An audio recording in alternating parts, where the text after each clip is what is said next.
तर पिंपरी चिंचवडमध्ये अजित पवारांच्या राष्ट्रवादीच्या विजयी उमेदवार उज्ज्वला ढोरे यांचा क्रॉस वोटिंग केल्याचा व्हिडिओ व्हायरल झाला। आपण पाहू शकतो उज्ज्वला ढोरे या मंदिरामध्ये बसून महिला कार्यकर्त्यांना एक वोट घड्याळाला आणि उर्वरित 3 वोट भाजपला करा असं आवाहन करताना दिसतात। याचा मोठा फटका राष्ट्रवादीला बसल्याचा पराभूत उमेदवार अतुल शितोळे यांनी दावा केलेला आहे। मात्र या व्हिडिओची पुष्टी साम टीव्ही करत नाही।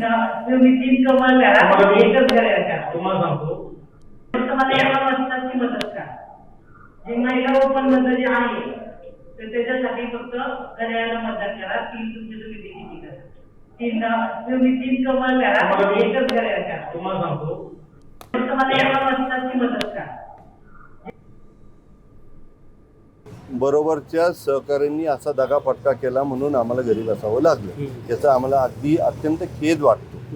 आणि सगळ्यात महत्त्वाचं की त्या ओरिजिनल राष्ट्रवादीच्या नाही आहेत, ते जे म्हणतात की त्यांच्या जिव्हारी लागायचं। अहो, राष्ट्रवादीचा उमेदवार निवडून येणं आम्हाला काय जिव्हारीचे लागतं? उलट आम्हाला तर आनंददायी गोष्ट की आमची एक भगिनी निवडून आली। ते चुकीच्या पद्धतीने बोलतात। मी ओरिजिनल राष्ट्रवादीचा आहे, त्या शिवसेनेतनं इकडे आलेलं आहे। एवढा मोठा माझा विजय झालेला त्यांना हा पचनी जात नाहीये। मेन आमच्या भागामधून त्यांना जे मी वोटिंग केले, माझ्या भागामधून ते पूर्ण लीडला आहेत। त्यांच्या भागामधून ते मधुबनपासून ते ममतानगरपर्यंत त्यांनी स्वतःचा लीड घ्यायला हवा होता, पण ज्या ठिकाणी मी त्यांना लीड दिलाय त्या ठिकाणी मी त्यांना कुठेही कमी पडलेली नाही। आणि हे AIचा जमाना आलेला आहे, त्याच्यामध्ये लोक काही करू शकतात।